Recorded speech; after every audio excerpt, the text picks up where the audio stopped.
Welcome back, everybody. From what I've been told, Haas and Bunny is ready. We've had the predictions from the guys. Any final thoughts? Maybe you changed your prediction in that 5-minute break. Did you?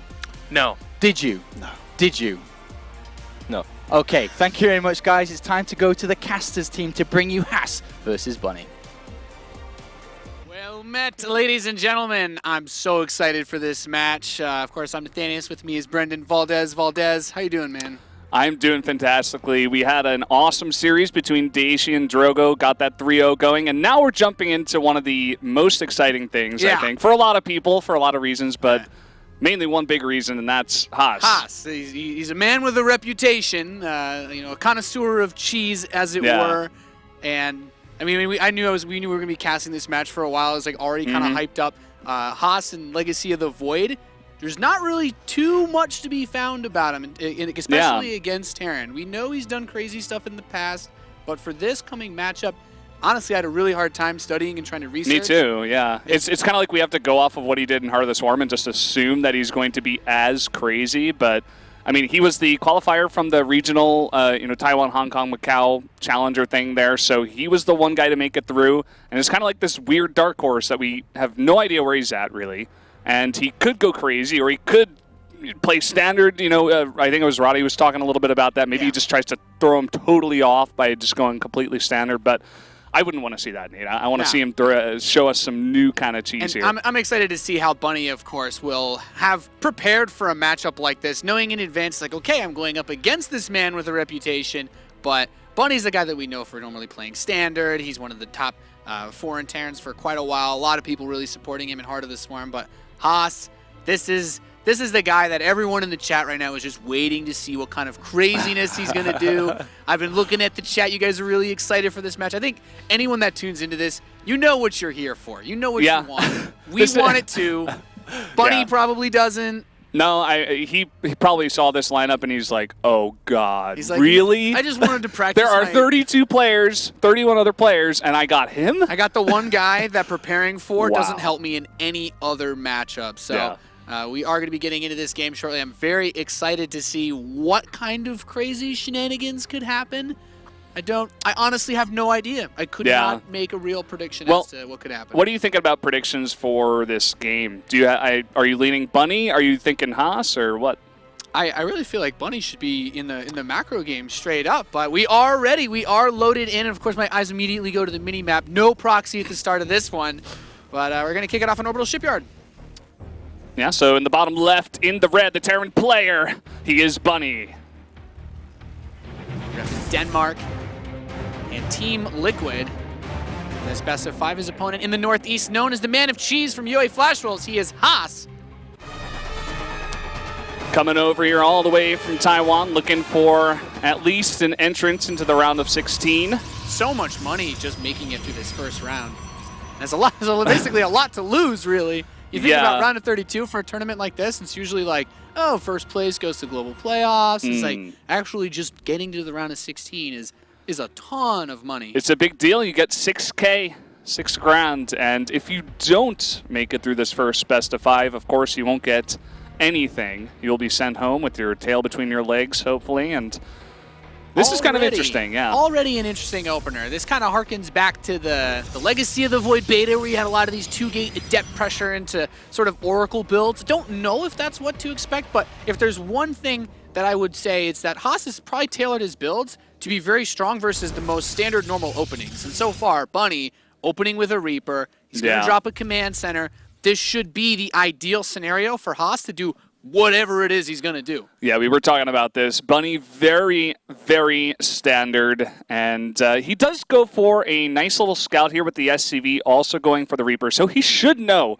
what is going on. He's going to scout that main for pylons. He's going to try to understand exactly what's coming his way. But I'm not sure if he's going to expect 2 Stalkers and a Mothership Core this quickly. You were talking about that Adept opening into possible Oracle, but here's 2 Stalkers. Yeah, so this is one of those interesting ways where he could still try to follow this up with some other sort of weird aggression with that probe out on the map. Of course, the Reaper's goal is going to be to find that probe, but 2-Stalker pressure like this, you're usually trying to bust down the ramp, maybe kill an early reactor, since you know, Marines are going to have a hard time against this. The bunker on the low ground is kind of always your catch-all safety net. Yeah. But I guess it really comes down to how well Haas is prepared for this, how well he can micro his stalkers. Yeah, and I love the fact that Buddy does go for this. He goes in there with the SCV, scouts 2 gateways. He's like, okay, it's Haas. Here comes my bunker, doing it essentially blind. All I know is that he's going for 2 gates. As you were saying, the Reaper here trying to find this probe. The probe is going to sneakily put down a pylon here on the left. I guess he's just going to go like build an extra gateway after this, try to follow with some crazy aggression to kill him. It's, I suppose so, and I mean this is going to be really interesting to see if he can stop this. The tricky thing about the low ground bunker as well, depending on what he does with this probe, like he could possibly try to hit something from the low ground outside. He might be able to hit the left side depot, and there's the 3rd gateway, so just warp in here. And like, oh, he's going to build a pylon here as well, just to try to break the ramp with overcharge. Yeah, I mean, he can get away with this. You know, the probe has not been found, so there's going to be a pylon in a fantastic spot. Oh, not paying attention. Yeah, losing a stalker like that very quickly, that's quite a bit of the damage output that he has, and that mothership core is actually taking quite a beating as well. That's like you need that to make this work, that high ground vision to break the supply depot, but also now with the photon overcharge as well can help crack this a little bit more quickly. Oh, can he not hit that barracks from there? Just barely out of range, actually. Not with the overcharge, but with the stalkers, he should be able to. And the overcharge is going to protect the stalkers, especially with the stalkers here on the left. Keeps those Marines from poking again. Exactly. But still an uncomfortable spot to be in. We do have a Cyclone on the way for Bunny. That lockdown will be really useful for pushing this back, but his reactor, he doesn't even need to kill it. He just doesn't want to lose his barracks, so he's already forced to move back, and he's got that 3rd gateway finishing up, so he's actually going to be able to warp in right there in front of his base. And there's no SCVs here to repair, so the Stalker Micro just going to pick up the bunker. I don't think he was careful enough. This is Haas he's talking about. This is a 4-gate coming up the ramp right now, and the Cyclone taking a huge amount of damage. Thankfully, he will save that. Yeah, I mean, this is basically curtains. He's building 1 Marine at a time. He's got that very weak Cyclone, but you know, Cyclones have such low hit points. For 5 Stalkers to pick him off, it's not that difficult if he can just get the shots off on him. Yeah, he just has to barely. He does get one of these Stalkers, but he's desperately trying to get a bunker up here. That barracks taking a lot of damage, and with 4 gates, he's only got a couple of Cyclones he's desperately trying to repair. They just die so fast, and the SCV's coming off trying to fight, getting into fisticuffs with these Stalkers, but he's got, you said it, 4 warp gates just powering out forces right in his face. And he loses the mothership core, but it doesn't matter by this point. Yeah. He just doesn't have enough defense. This is Haas, ladies and gentlemen. You got a bit of what you came for here. The crazy cheese coming out of him. That Cyclone is dead. These SCVs are dead, and GG is called. Haas with a quick game 1. And honestly, it just goes back like, just from the very beginning of the game. Haas is going to tailor his builds to be good against the most standard openings in the game, because that's 90% of what you're going to run into on ladder. Yeah, that's pretty much. It seemed like he had his number there in game number 1. I have to fault Bunny a little bit. He wasn't ready. It's almost like he didn't expect it. You know, he saw it coming, but at the same time, he wasn't fully prepared with his SCVs. He didn't have the bunker surrounded to make sure he could hold his ramp at least. And from there was no other plan to win that game. Yeah, it's really funny to think about all the possible things that your Protoss opponent could be throwing at you. Like, does he know 100% that it's 2 more Stalkers that are coming? Maybe it's 2 Stalkers into Proxy Robo or something like that. The Reaper looked around, but the most important thing is you just have to be aware that the Protoss is on 1 base, and there were no SCVs in the bottom of that ramp to actually help hold the bunker.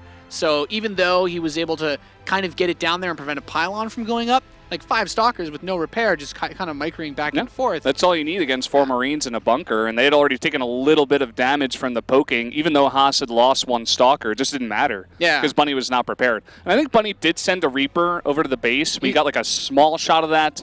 It looked like something went down over there at least, so I think he knew. He got over to the main, and I get at that point, like he obviously knows that it's it's all the way in. But this is just one of those scenarios where if you're Bunny and you recognize fast enough that it's a 1 base all in, like he could have put a second bunker on top of the ramp to help lock it down. That was a little late as 4 well. 4 or 5 SCVs at the bottom of the ramp. Yeah. When his Reaper was patrolling back at home, it also just barely missed the pylon that was dropped for the 3rd and 4th gateway. Imagine he gets the probe. Yeah. And that never even happens. You know, he has to get another probe all the way back from the main base, and the whole push is delayed. Bunny would have been a lot more ready for something like that. Yeah, getting the Cyclones out as well. You know, they're best at picking off those units that are trying to sit outside your base for the contain, but once they're on top of you, like the Cyclones don't really hold their own. You know, like 1 Cyclone's not going to beat 4 Stalkers. This isn't the beta anymore. So. And it goes back to what you were saying about not exactly sure what the Protoss is going to throw at you. He didn't see the 2 other gateways, I don't believe, but he did get a Reaper over there, but he wasn't exactly sure. Cyclone would have been pretty good against an Oracle follow-up.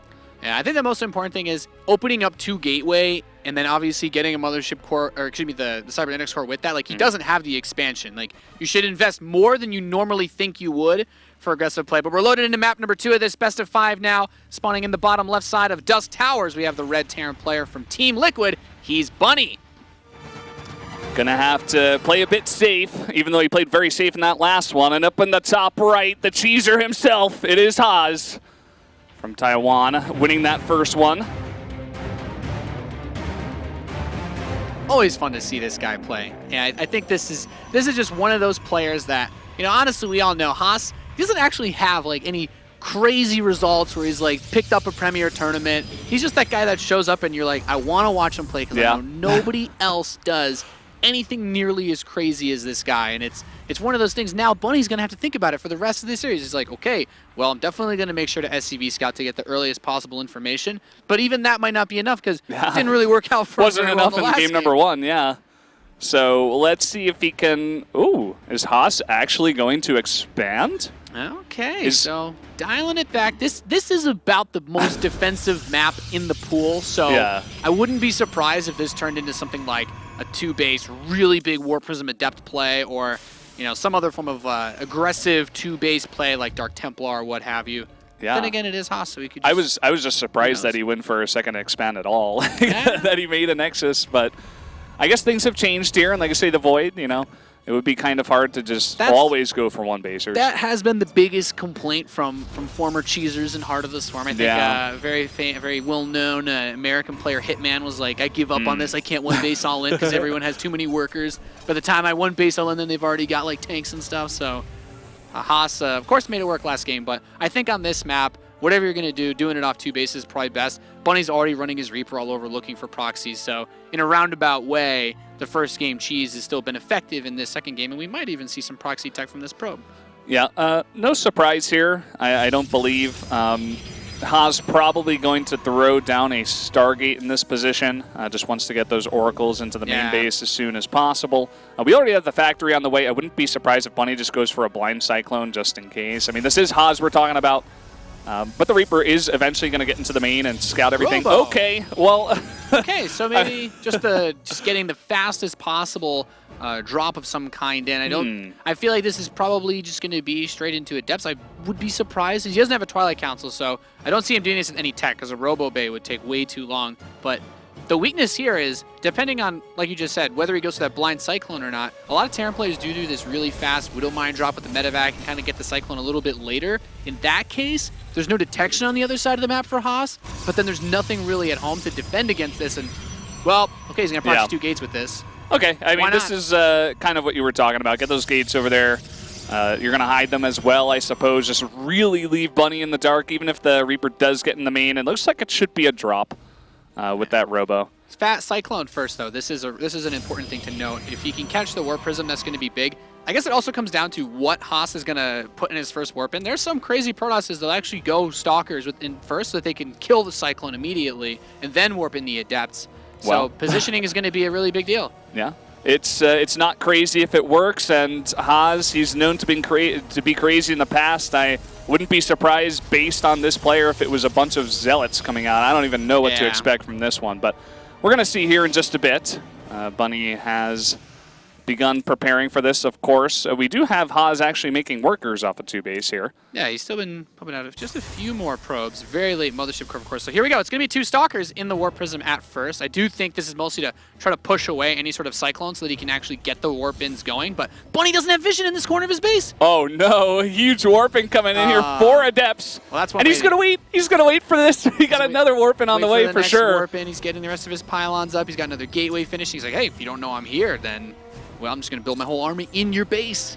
I mean, against a Terran who's desperately trying to get units out here. Okay, he does have 1 tank, and finally he does see this. Okay, so this is a really important moment now. The Siege Tank is going to get a first shot off on these Adepts. SCVs are going to be immediately pulled, but 4 more Adepts being warped into the Siege Tank is being targeted. The Cyclone comes in to assist. The tank micro is so crucial here to keep all these expensive units alive. Yeah, really nice job getting it in the back there. He's even got some SCVs ready to repair, and with that tank, he's done a lot of damage here. He has lost a lot of SCVs at the same time, and here come the Adepts into the back door. Yeah, he's going to try to get rid of these Adepts in the natural, but it's important to keep in mind, so much of this is committed to the aggression. If Bunny can stabilize against this, he has an opportunity to pick off a lot of the infrastructure that's out on the map, and so far, he's cleaned up a lot of these. The defensive Liberator is going to help a lot. There's no Warp Prism speed, so the Liberator can catch the Warp Prism in the air. He can't stop to warp in anymore, or at least it would be very risky for him to do so. Yeah, maybe if he does it right now while there are no other units here, but we do have a bunch of Marines coming in here, and it looks like that Warp Prism should eventually be chased down here.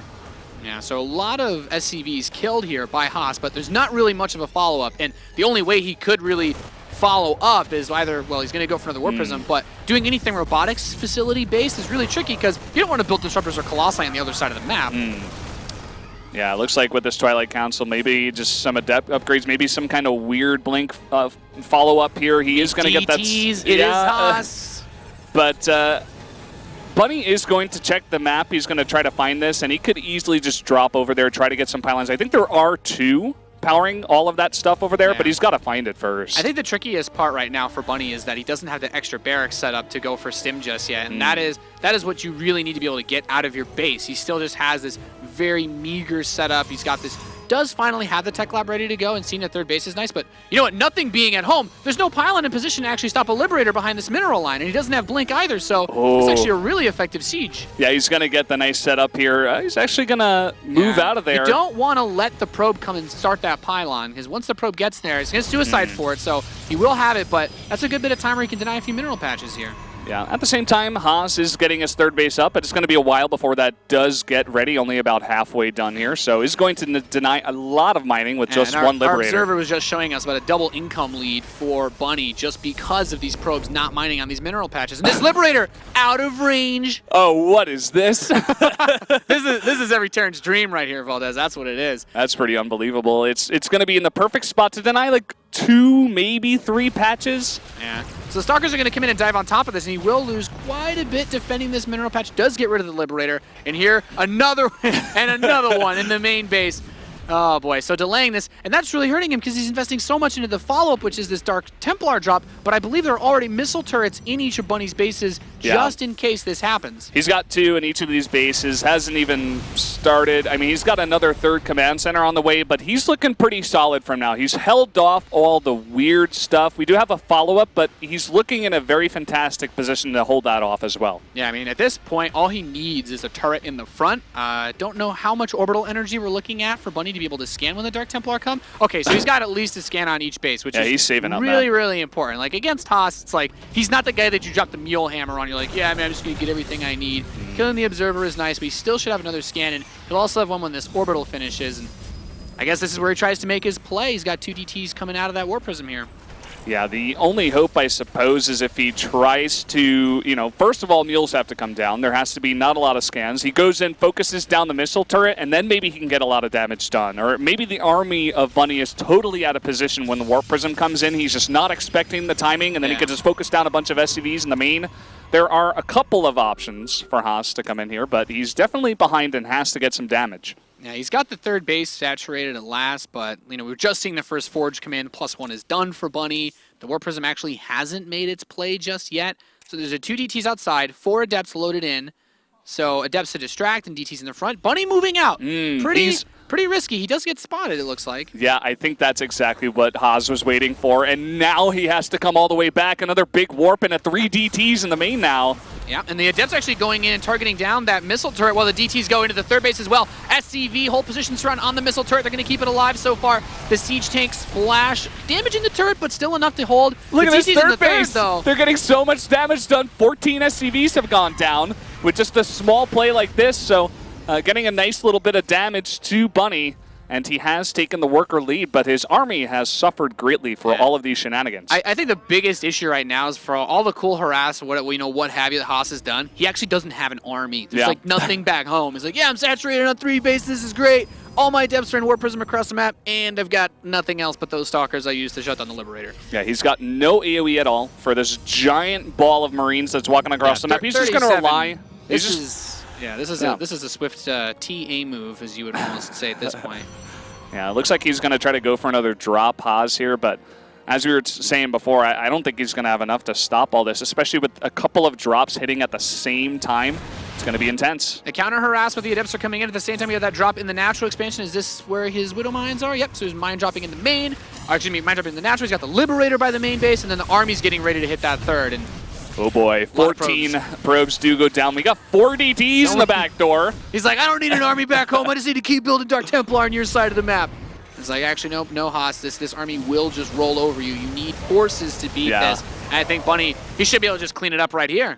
Yeah, all these units not even fighting at this point. GG! Bunny is going to take game number 2.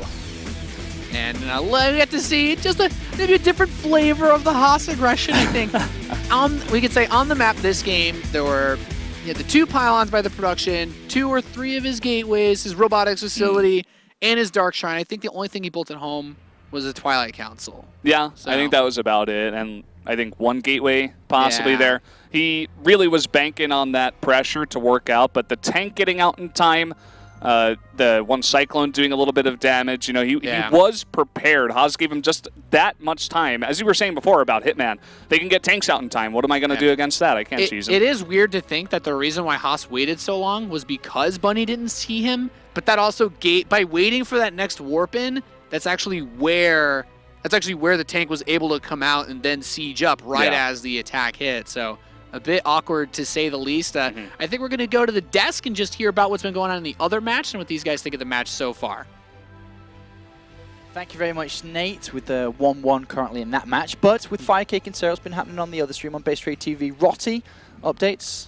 Firecake is taking a 1-0 lead after winning a game on Orbital. Excuse me, Dust Towers. Kind of similar. I'll excuse it. Yeah, forgiven. Dust Towers was actually a very fun game, a very close one, where it looked like Cero took a pretty big lead early on. He had an additional base. Firecake tried to overrun him with roaches, but Cero stabilized, had his Mutalisk out. Looked like he was in control of the game, but Firecake being cheeky Kalaris, like he had his own Spire on the way. And just when Cero was already like, all right, this is going to be a roach game, my Mutas have map control, I'm going back into roaches. That's when Firecake suddenly switched into like 22 Mutalisk, retook the control, and then somehow just won the Muta war, and then slowly but steady just found more and more openings and was able to close out victory in game number 1. It was a very good game, actually. Is it seemingly close, or can you quite tell that there is a stronger player between the two? No, I think Cero got a little overconfident in game number 1. I think he kind of felt like, all right, I defended against all the roaches early on, kept my 4 base alive. Cool, I've got this, I'm just going to make roaches as well and I'll be fine. But it's actually going to be a very close series. Map 2 is just about to start, right? Yep, it's on Larolek Crest cross map. So. All right, thank you very much, Roddy. Quick thoughts here on the series that we have at hand before we jump back. Did not disappoint. First thing we see is just this weird build from Haz. Even misplaces the pylon, he loses the Stalker for free. But he just threw off Bunny so much. And then in game 2, I felt like it was actually going to be a pretty decisive quick win for Haz as well. It didn't seem like Bunny had anything in his main, but a stout defense, and he's going to need more of that because it just kept getting weirder. All right, thank you very much, gentlemen. It's time to go back to continue Haas versus Bunny. Thank you very much, guys. And, I'm just ready to get back into it. Yeah, I just want to jump right in. I'm like, is he going to go for 2 base again, or is he just going to do something weird on 1 base?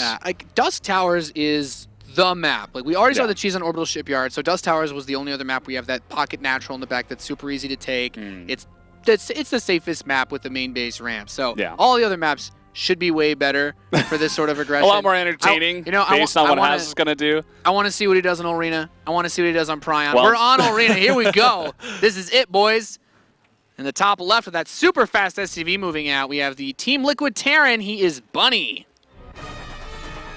Looking to play it safe once again, no doubt. And down in the bottom left, in the blue, the Protoss player from Yowie Flash Wolves. It is Haas from Taiwan. And already something very interesting at the start of this game. Bunny with the anti-cheese depot. By putting this here, he's basically saying, you can't proxy me because you'd have to go so far around the map. Yep. So this will force Haas to build a unit or just run his probe a really, really long distance.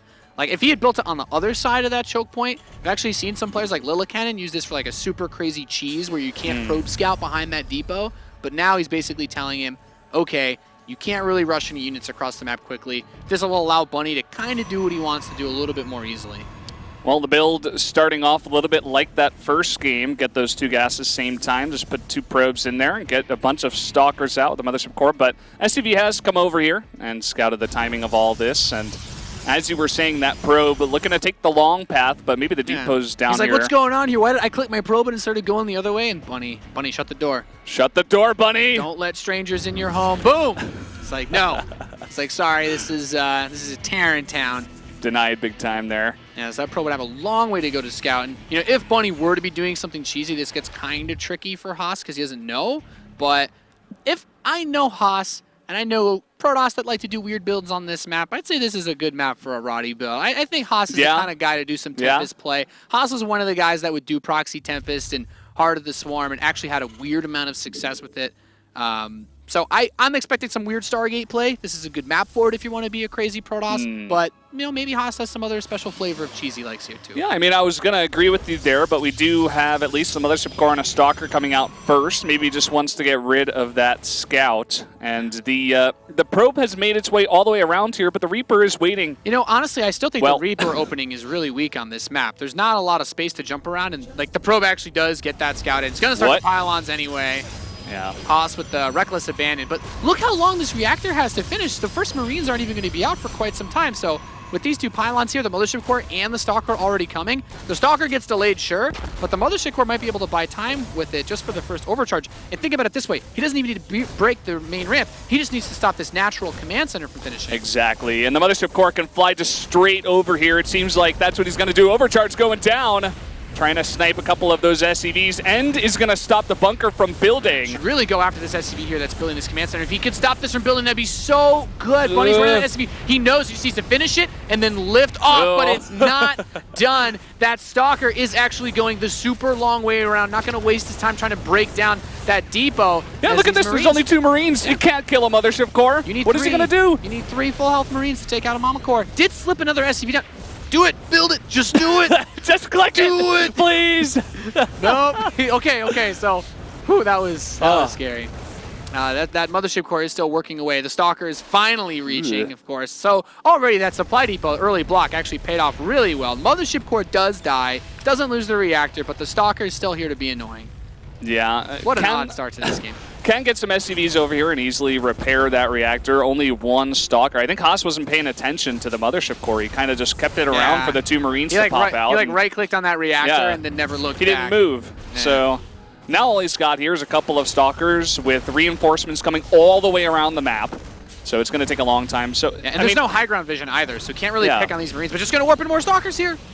It's actually a bit risky because these Stalkers take so long to finish. If Bunny had a few more Marines he could bully down there, he could actually kill those Stalkers before they finish warping. They take so long without a warp gate nearby. Yeah. Well, this is going to be interesting. Can Haas break the ramp with 6 of these Stalkers, or is Bunny going to get the repair on time? He has a bunker. The Cyclone should be enough. Like, without anything like Blink, like, I guess he's just going to pick off a few Marines, but we have a Stargate follow-up back and an expansion for Haas, so he's not committing to this on one base. I'm still very excited to see what he does with the Stargate. He is Haas.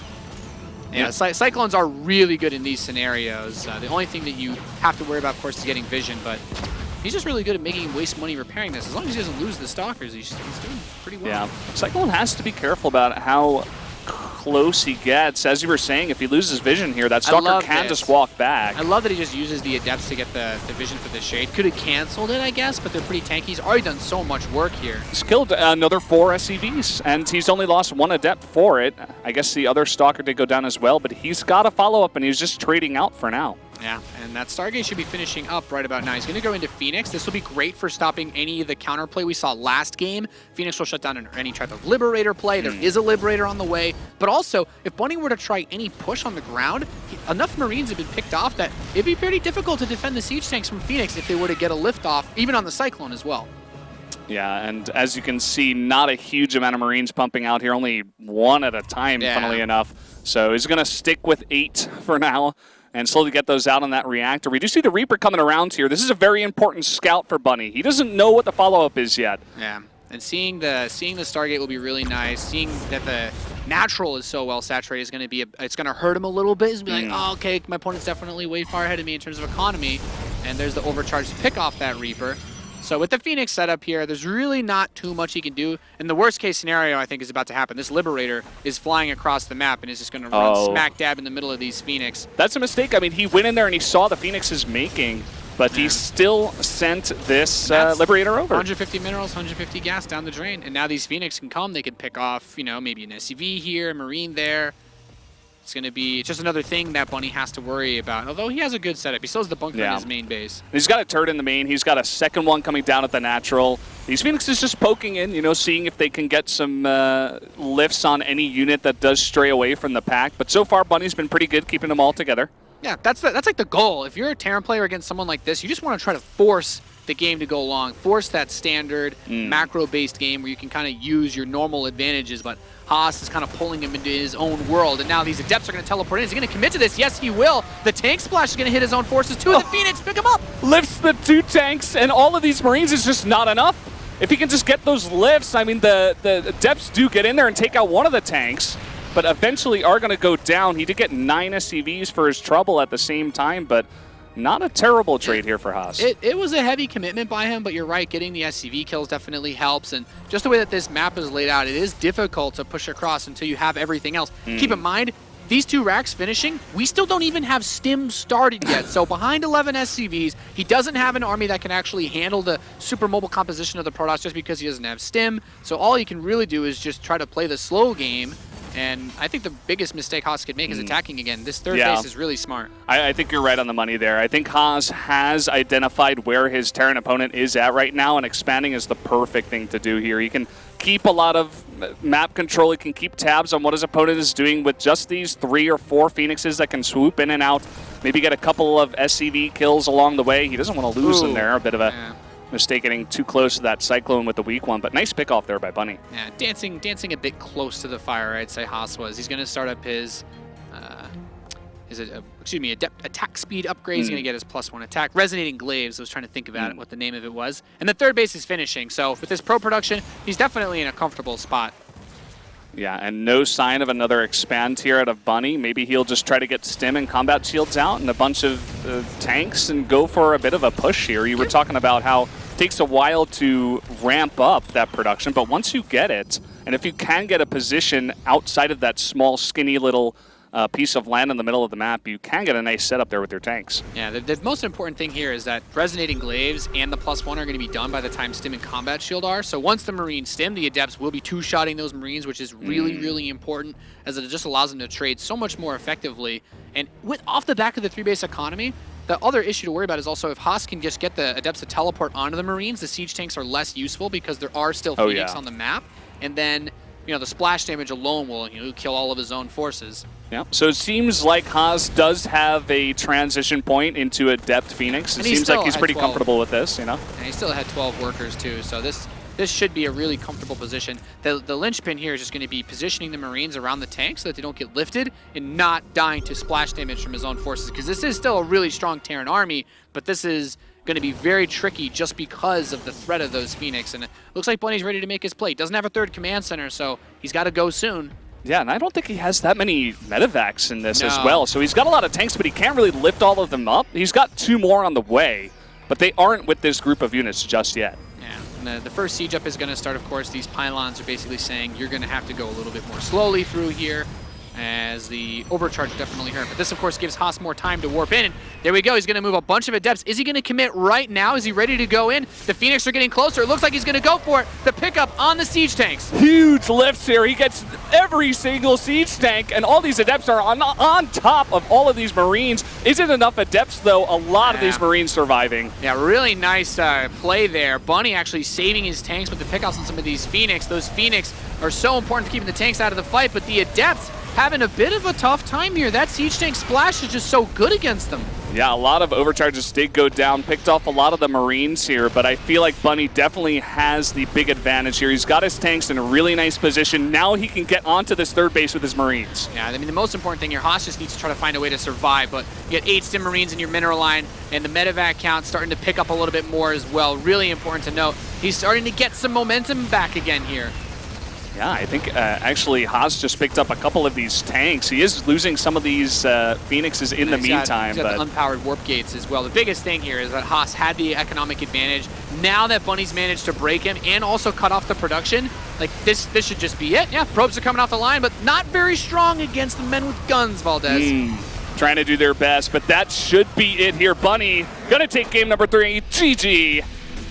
We are going to have a game number 4 coming up here in just a bit. Bunny looking good if he can hold off the tease. That's all he's got to do. That's the name of the game. Just survive, get yourself to that stable point with stim, with combat shields, and I really like that he's incorporated the siege tanks this much. Yeah. Like, the adepts, okay, they're light units, they don't take bonus damage from the tanks, but they do clump up like crazy, and it's just one of those things that makes it so much easier to handle those army compositions because you're teleporting onto the Marines, but they just kind of dance around while the tanks kill everything. Exactly, and you were talking about it. Get those Marines away from your tanks. Get them in enough of a position where they're safe enough from the splash damage, and that's exactly what he did. Funnily enough, even on that tiny little strip there, he was able to do it. So it was just barely enough. Yeah, I mean, the worst case scenario there is that your Marines are by your tanks, the Adepts teleport onto the Marines, and then the tanks kill themselves while killing your Marines. While killing the Marines, and everything blows up in a big circle explosion there. Yeah, and then the Phoenix grab everything else. I do think we're going to hear from the analysts another time. We're going to get another update on the other match going on and hear their thoughts on this series so far.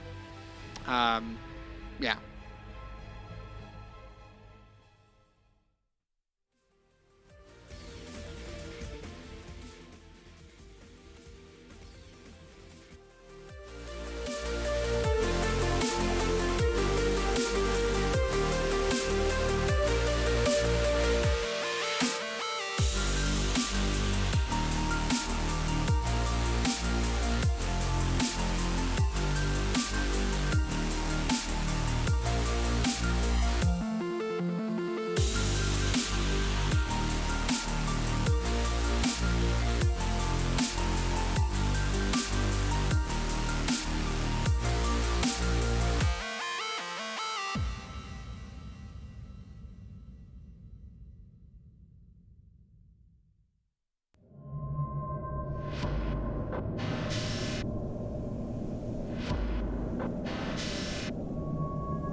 Welcome back, ladies and gentlemen, to the WCS Winter Circuit Championship here at the Intel Extreme Masters Katowice. We are currently going into game number 4 between Haas and Bunny. It has been the explosive series that we kind of wanted so far. This has been so enjoyable to me. I have loved every second of casting this. Even though Haas hasn't thrown out the craziest builds, he is going full on with the aggression every time.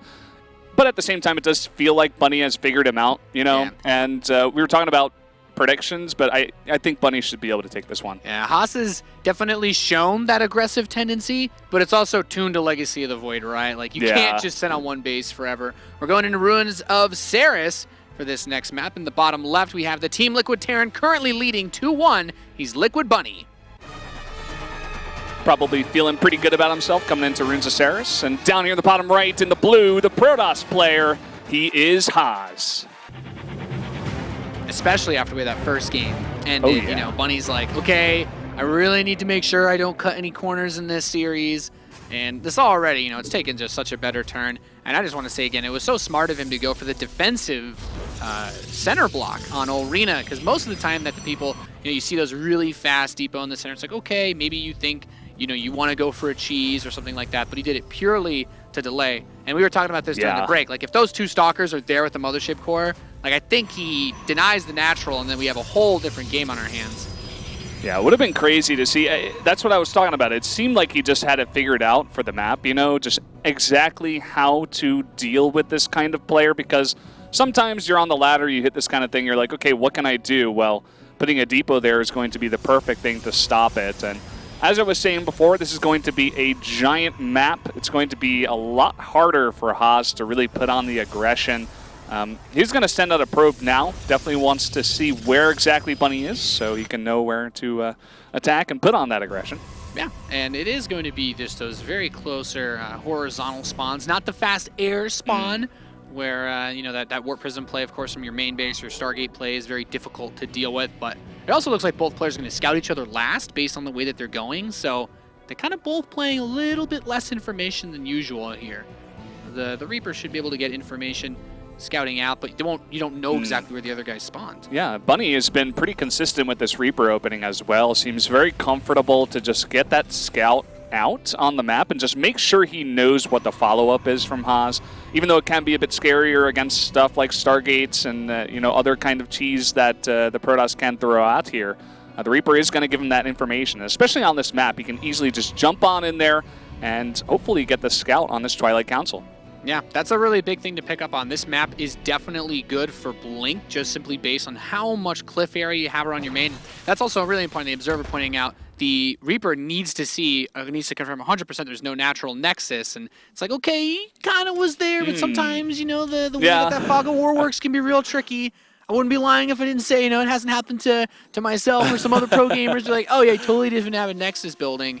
Or, you know, he totally did. And you get caught off guard. But there it is. There it is, Blink. And I think it's a very smart build in this map. He's already got a pylon out there, and I'm just expecting that to be the 4th gateway. Yeah, Bunny for now is just going to patrol this Reaper here at the bottom of the ramp. Isn't going to try to move out on the map just yet. Seems like now he's actually going to go for that. He really does need to catch this probe, but unfortunately he's going to totally miss him. And the Reaper, it looks like, may just go for another scout in a bit here. Yeah, so the most important thing here is that as this factory is getting its tech lab, a Cyclone opening would actually be pretty weak against this since the Stalkers can kill it so fast. Like, if Bunny knew exactly what was happening in this game, I think the ideal move is to start cranking out siege tanks first, because once you get 3 or 4 of them, the Stalkers can't really poke you too much, and there's also just such a widespread base. Look, Bunny's already like, you know what, screw this. I know you haven't expanded. I'm going back on one base. I'm not playing this game. I'm not doing this again. Yeah, enough of your shenanigans, and that is such an important scout. He is going to lose the Reaper here, but I think he should have a decent idea of what's going on now. 3 more Stalkers. It's like, okay, this map is really good for Blink. It should be Blink. I don't think anyone opens with 5 Stalkers and then goes into, like, you know, resonating claves. Like, okay, well. Expands a couple of times. Yeah, I've been had, as it were. But this is going to be an attack that doesn't have to focus on the front. So a bunker in the north side of the main, I think, is a safe way to play this, or just a depot to see where the Stalkers come from. Because Blink is very close to finishing. There's that bunker. I love this bunker. Yeah, this is really smart. And even if it doesn't finish, you just need a buffer for those tanks to get more shots off. We have one tank about halfway here, but the Mothership core is really close to this base. He's looking to Blink up here. As soon as that Blink finishes, and try to catch Bunny unawares here. I do like the Liberator, depending on where this is positioned, just to try to cover the siege tank, I think is most important. But it's actually going out on the map,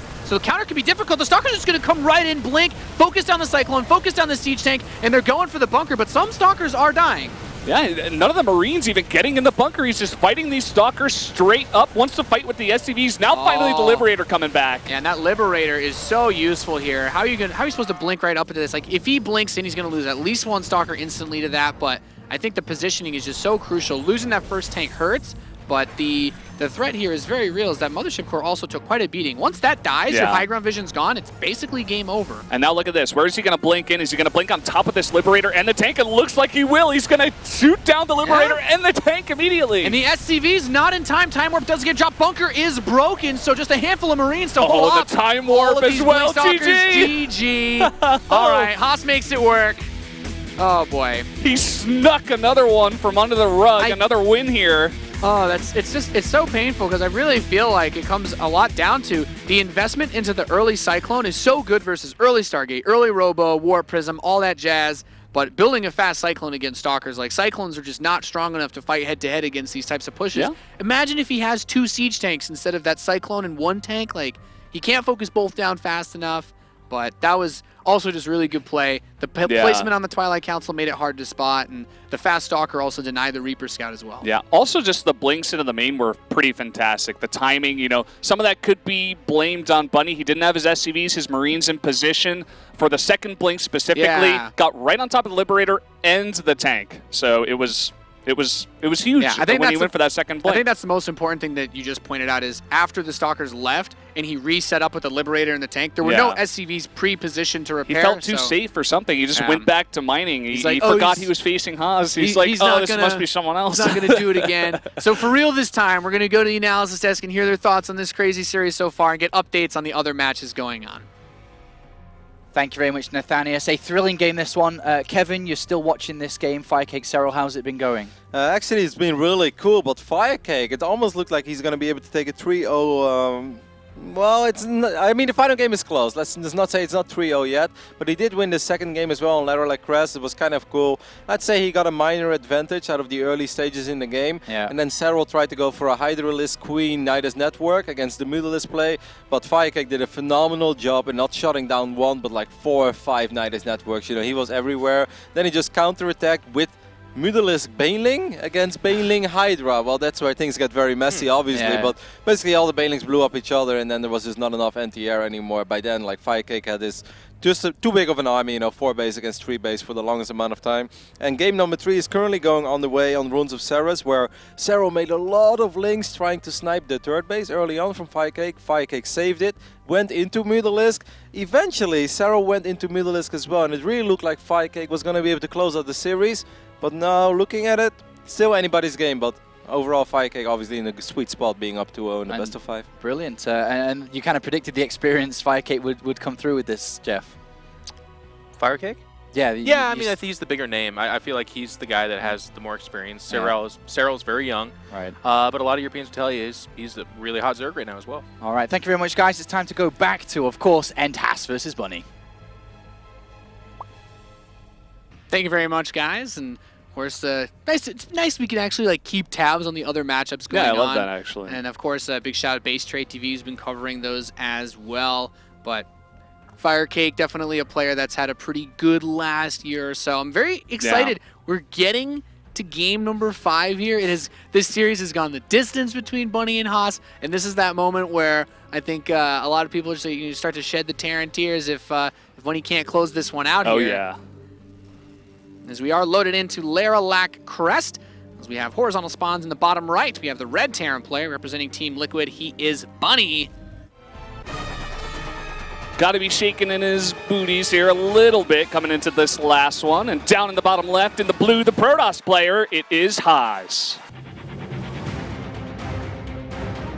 Very interested to see what he has on this map. I mean, you always got to think to yourself, it's like, okay, the 4-player map should be the trickiest ones for cheesy players like this. You can't really proxy effectively. This map in particular had the recent change in February where they blocked that third base off, so it takes you a little bit more time to get into there if you wanted to go for like Blink on this map, which is still very strong. And with these spawns, honestly, it's just a hop, skip, and a jump from your natural over to that third base if you get to work on those rocks quickly enough.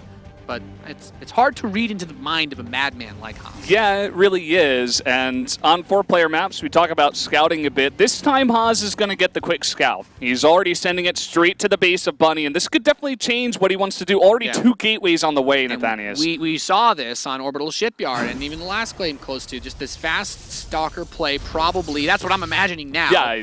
You know, when you think about Protoss cheese, honestly, I think about a lot of these weird adept builds of pylons, but Haas seems to be much more strongly favoring strong stalker aggression. I think it works really well because opening with this Reaper just delays your Marines so much that these stalkers can really bully you with the Mothership core early on.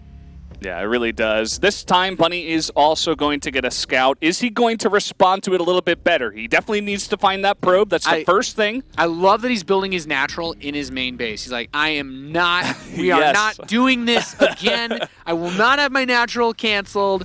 And also, the positioning on this barracks allows him to put the depots into the more vulnerable spot. His reactor is actually much more safe than it would be because usually the stalkers and Mothership core poke in from the edge of that ramp. Yeah. Exactly. It's going to be very hard to get a pylon in position if he wanted to focus down that reactor. He's already got an SCV building a bunker at the bottom of the ramp. It looks like this time Bunny should be prepared for this kind of play from Haas. Yeah, so we're going to have to see just how well exactly he's able to deal with this. Is he going to continue to just crank out stalkers? Is it going to be another 4-gate?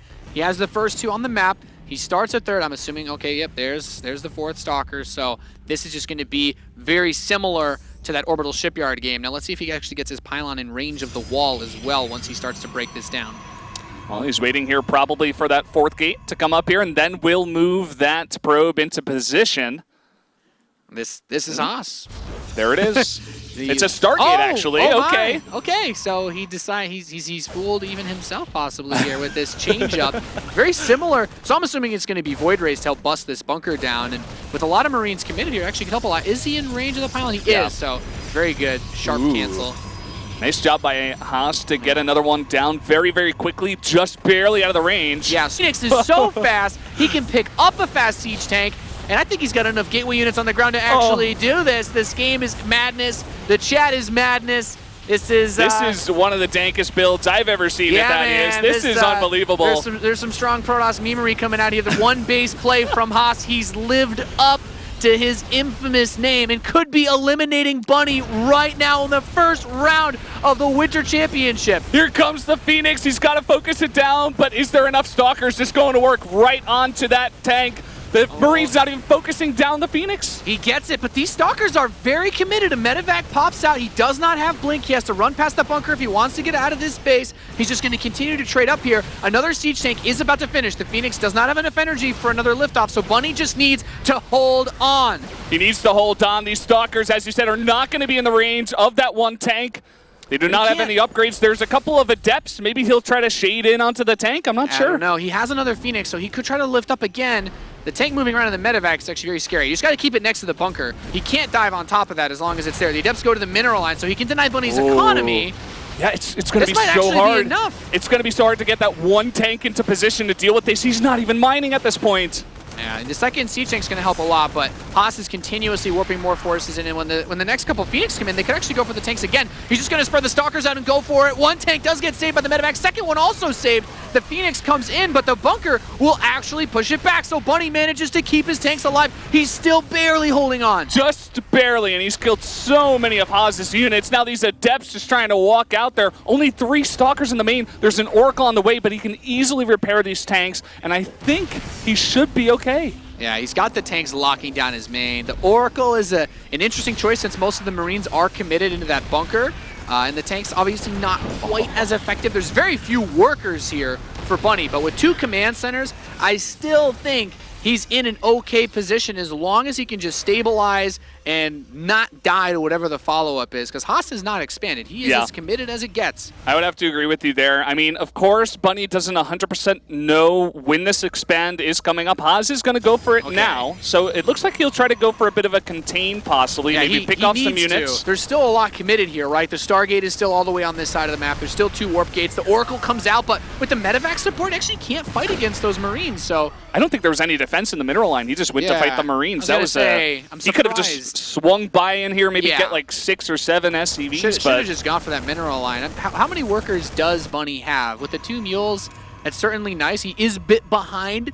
Mules do help a lot, though. Although also important to consider from the earlier mules, of course, the main base should be mining out faster for Bunny. So he does want to get out, you know. He's got to break out of his own base. Without Stim, it's very hard. Without a lot of Marines, it's very hard. There are no Marines here. Yeah. There's a couple on top of these tanks, but the SCV's all alone. A couple of kills, 4, 5, 6, and now he can just easily fly out of here. You've got no workers, man.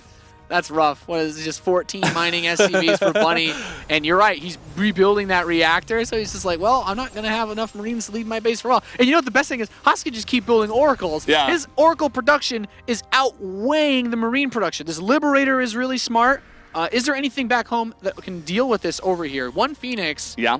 Well, 1 Phoenix should be enough He's already got these first couple shots off. Yeah, he actually should be more than enough. Yeah, just move the probes and that's it. Yeah. Down goes the Liberator, and that is a huge investment, 150, 150, and down it goes. Gets a single probe for that Liberator. That is not a high-value trade, I would wager. And look at this, there's no turret on top of the tanks. Once the 4th Oracle comes out here, I think he could just trade with the Marines, just like you were talking about. Yeah, he's got enough Oracles to just go ham. He's going to go in right now. Well, he gets a couple Marines. I wasn't sure if he was going to commit to that bunker, but at some point, you know, Oracles do stack strongly enough that he could even crack open a missile turret with that as well.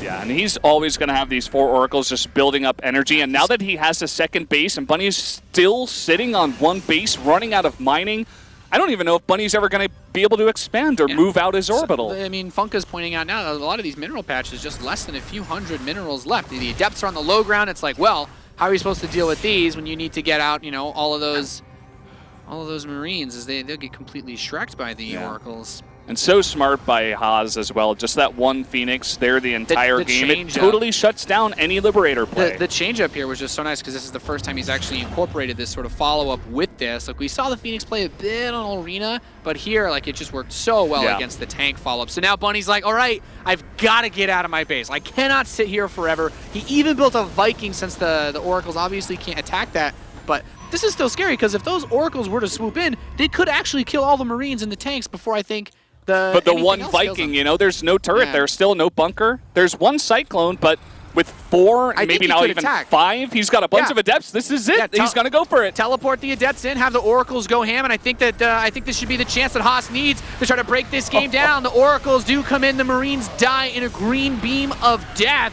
And that's pretty much it. He's going to get through the siege tanks. He's going to get through everything else. The Liberator is here to fight against but he also has the Phoenix to help deal with the Vikings. So most of the Marines are gone. He does somehow barely manage to keep a few units alive. The Liberator really went to work there. Yeah, he really did. He just barely holds on. Now, keep in mind, Haas still has the advantage here. Only 1 tank on the ground in terms of units right now. Yeah, it gets behind where the Liberator zone is, and that is really, really important.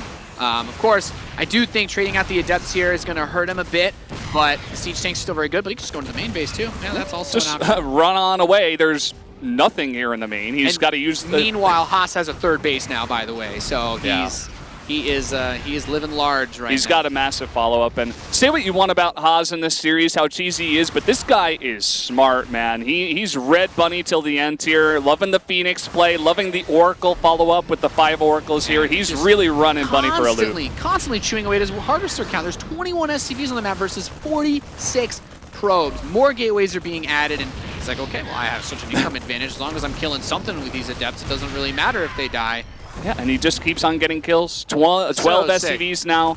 So sick. Bunny barely has mining right now. He's got that natural, but 43 workers have been killed in this game. And as you said before, Haas has got that third base, a nice big follow-up with a bunch of gateways. I think that's all that Haas really needs. Yeah, I will say the one thing that Haas has made the most mistakes in regards to this series has been attacking into Bunny's tanks with a lot of adepts. So I'm interested to see if he's just going to stick on this, and so far that's what it looks like. He's still adding in a couple Phoenix, he's still building just adepts, so maybe we'll see the Twilight Council as well, and he'll just go for that big adept teleport. But I mean, it would take I feel like it would take quite a bit for Haas to lose this game. But look at this. He's not even going to fight against the tanks at this point. He's got such a nice position. He can just pick up the one tank that comes in here. This Liberator may get some damage, but there's nothing defending in the main here for all these adepts. There is no Mothership Core, so Probes could actually start to die here. He's going to warp in one Stalker here defensively. Of course, it's a long warp in, but you're right. The adepts come in and they kill another dozen SCVs.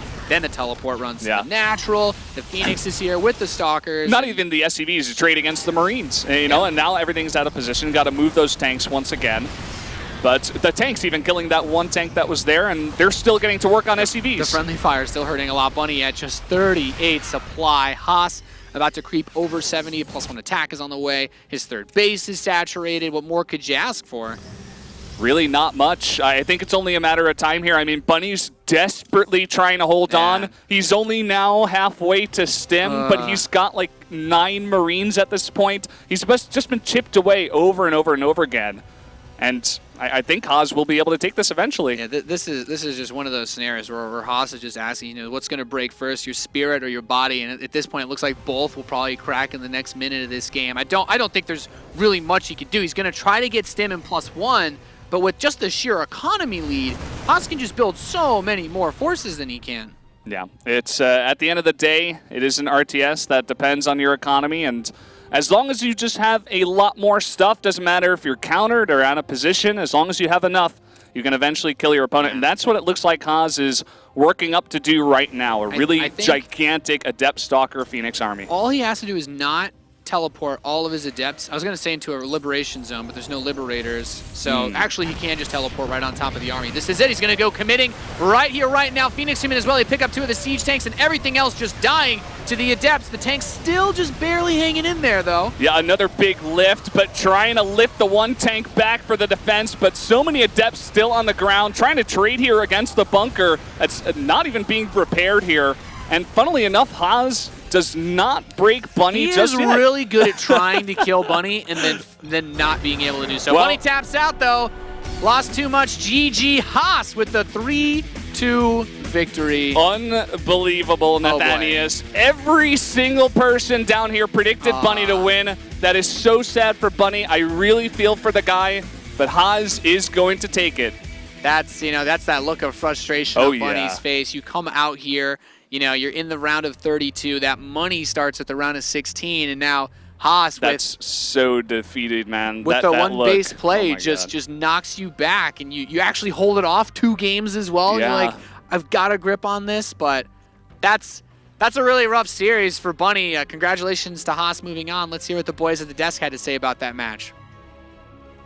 Thank you, Nathaniel. We have the Muslim, Rossi, and in control here. Roddy, you were the closest with the predictions, but you all got it wrong in terms of the winner. Haas has just eliminated Bunny from the round of 32. A big win there for him. Can I Jeff, just take say, it away. I do want to, please. I want to apologize on behalf of all of the Protoss players. Like that was, like a lot of times I think we get a bad rap. I think people give us a hard time. It's not fair. Dark Templar are not that cheesy. Oracle's not that bad. But after watching that game, I'm sorry. That's really rough. Kev. I don't even know where to begin. I really still think that opening up with a Reaper Expand is exactly what Haas wants you to do, and I really feel that Bunny kind of played into his hands, because if you are a cheesy Protoss, and Jeff said it, he's not cheesy. No, it's 100% cheese. Like 100%. Every game is cheese. You want to play against the most common opening, so I think playing against like a gasless fast expand already gives the Terran a few extra Marines to work with, and I think it makes it so much harder for a cheesy Protoss to get away with their antics. This is a bad pairing. It's like Bunny is the straight and narrow Terran. Like to ask him to play weird is asking him to go out of what he does. You know. I mean, all the games, just like that last game, you know, you see an unbelievably great hold by Bunny early on, and it's 2 base against like barely 2. He's like, I think he's going to be able to do it, and then suddenly it's like the follow-up has 4 4 oracles and a bunch of adepts, and he's just like, it's actually going to work. It's like, you know, like, no, I did not think of this. Nobody probably thought of that, but somehow he pulls it off. I mean, really cool builds, and obviously it's refreshing to see somebody play that weird and that crazy. Oh, you're that but guy. Win. I mean, I don't disagree. It's just funny because there is someone in chat going right now like, Yeah. hey, this is mean.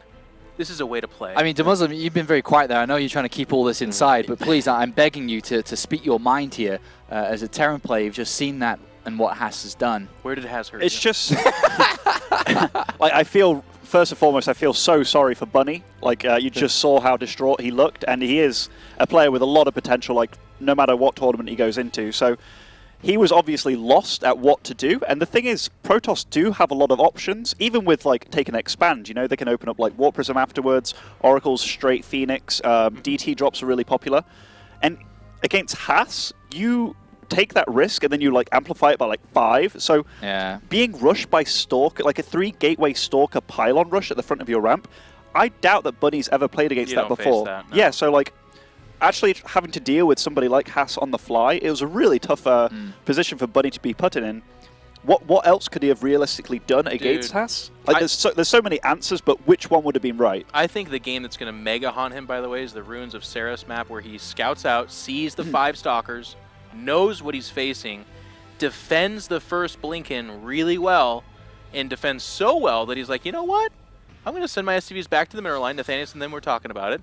And that was the fatal mistake. And that's kind of what's cool about Haz. It's like we joke about Haz's playstyle, and it's obviously torturous for a lot of people to watch, but he puts the game in a single moment. And if you aren't the most skilled player, that's your best chance to win. And I think we would all agree Bunny is mechanically the stronger player, but Haz had the cojones. I mean, but this once again goes back to what we said in the start of the series. Like you already said, I think Blink is going to be very good on runes. We all know that Blink is very good on runes. If you play against Haas, who lost 1 base all-ins, he's probably going to go Blink. Why don't you open up Gasless Fast Expand with 2 more Rex? Do you know what happens with a 1 base Blink all-in if you have 4 Marauders waiting for it? Like, Protoss will just tap out immediately. There's absolutely 0 chance that it's ever going to work. And I just feel playing Reaper into the starport where you have like barely 1 Cyclone and then maybe 1 tank, I just feel like you play into the hands of the 1 base all-in. That's what he wants to face. He wants to face a Terran that doesn't have many units. The thing is, like the Gasless Fast Expand like has a lot of weaknesses Yeah, too. but like he's never gonna go double Forge 3 base. Like he just That's won't. like, regardless of forges, like what what Gasless Fast Expand is really weak against is big Adept all-ins as well. Which when you think of he would never adapt all. when you think of like Haas, him getting up like 6 gateways with a really fast like Nexus, and then Adept all-inning you when all you have is Marines, like. Nah, you have stim. Like you get a very quick stim these days. I mean, it's This takes the me back options to are the open. Mr. Bitter and Kevin days. I miss this. I like it. I don't know. I just do not think that going up to a starport or a factory that quick is good against a the 1 base all starport, in. the starport, I agree with. Like that's Yeah. too fast. If you go like barracks and you do get a reactor, but you make your second barracks very quickly. Yeah, like exactly. Just Yeah. have extra production, have extra units. and then you go for a factory. I think that's smarter. Yeah, But I can dig it. Bunny didn't know. And again, how do you know when you play against Haas? Like That's Yeah, the but- difficulty here, isn't it? I mean, it is so unpredictable. I mean, Like he's really unpredictable, but he's unpredictable in a certain space. Yeah. He's not unpredictable as in the guy that rushes up to Storm with double Forge. Like he's not going to do that. you just need to know if you defend, you're going to win because mechanically and like macro wise, Yeah. he always falls behind. Like Yeah. always. There's not a game that I haven't seen it happen. But let's put it like let's end on this note. I think we'll all agree. I don't think it's fair to be too critical of Bunny because while it is like you can predict a certain area of Haz, we just saw those 5 games. It can still be all over the freaking place. Like pylon rushing, proxy gates, blink stalker. Like we saw all of it. and I think as well, a player like Bunny, surely, as much as he wants to prepare for Haas, he's also thinking of the entire of the tournament, and you can't Yeah, put of too much course. focus on the first match too, right? Well, you could put $6,000 of focus on that. Roddy, you were watching Sarah Firecake. Yep. It ended with a 3-0 for Yeah. Firecake. I mean, in the last game on Runes of Sarah's, Firecake was in a good position. I think after he kept his 3rd base alive, there were a Yeah. lot of links and Banes invested. He still had to work very hard for it, and Sarah definitely fought back well into that game. But at a certain point, it was just Firecake on 4 bases for a little too long against 3 base Sarah. Sarah kind of tried to do the reverse thing of what Firecake did in game 1, you know, like banking up a lot of resources. And I hope that you stop making mutas, but Firecake never really stopped making mutas. So even though Sarah got up to like a healthy 22 mutas, Firecake had like 35 or 40, and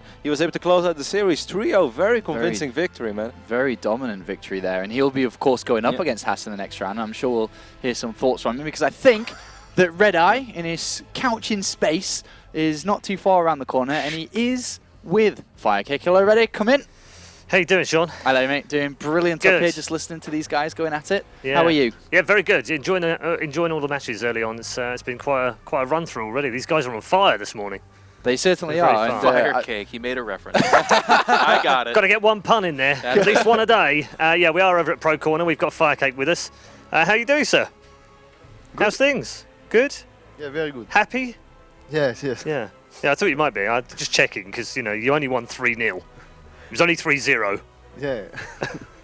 Yeah, I'm very happy with my 3-0 because maybe commentators did not notice, but my last tournament was DreamHack Leipzig, where I lost 3-0 against Terran, and this time I win 3-0 against Terran. So, yeah, I'm kind of happy about this one, and it's a big tournament, so I want to go as far as possible. Okay, I mean, you've said it already. You lost last time to Cyril. He's a dangerous player. We know he's a dangerous player. So what changed between Leipzig and here? It's a very different format in WCS because I can prepare to my opponent days before. I knew I was going to play Terran in DreamHack like 2 hours ago, so I couldn't prepare for my opponent. And this time I prepared a lot to play Terran, and it worked. It did work. It worked very well. How do you prepare against Haas now? You've got one day, and you've now got to find out how to beat a dairy farmer. I don't think you can prepare against us. Really? Just go in and find out. I think I'm quite happy that us win instead of Bunny, Right. because I think us, if you play safe and don't do a mistake in the early game, I should win. I'm very confident for this game because us should not be very good in macro game, and I like to play safe on the beginning of the game. So yes. So you're going to take Rotterdam's advice. Play it safe, defend, Yeah, see what he says. yeah, obviously. Yeah. Playing back. I yeah. think this is the best to do because, like many people, I remember when he knocked out Jedong, I think, like 2 years ago Yeah. with Cannon Rush, Cannon Rush, Cannon Rush, Cannon Rush. So I have to think about Cannon Rush and some other things, and if I can proxy. hold this, Yeah. it should be fine. Okay, all right. Lee, what did you make of this man coming back from a 3-0 loss to Cyril to win 3-0? Well, it's going to be sick, and I'm sure it feels amazing. I can tell that you're a very, very happy boy right now. Big wide smile all over your face. Haz is, I'm put it this way. I'm surprised that you want to play Haz, but I can understand why as well, because Bunny and TVZ would be very rough. But yeah. Yeah, that's it. I think Bunny is very good in TVZ. Me too. I have no idea about TvP, but yes, I fear a bit Bunny, but now I will play us. All right. You got your wish, man. He has Good got luck. your wish. One final question then before I let you go. Who wins WCS? Who wins the whole thing? You're not allowed to say Firecake. I'm not allowed to say Firecake. Who is it? Who's the most dangerous player? Who do you not want to play? Hydra. Really? Okay. Why? You know, we are many European players, and we play a lot on online cups and everything. So we have a lot of potential replays of our opponent, and I don't have many replays of Hydra. He's a Korean Zerg. He was very strong last year, so I can assume he is going to be very strong this time. So I don't know what he's going to do, but I'm sure he's very strong. So I think everybody should fear Hydra. Okay. Well, thank you very much. Congrats on the win. Thank you. And we will see Firecake in the next round. Round of 16, of course, starts tomorrow when we round up the round of 32. We've still got more round of 32 matches to come today, so don't go too far away as we head to another break. We'll see you in a few.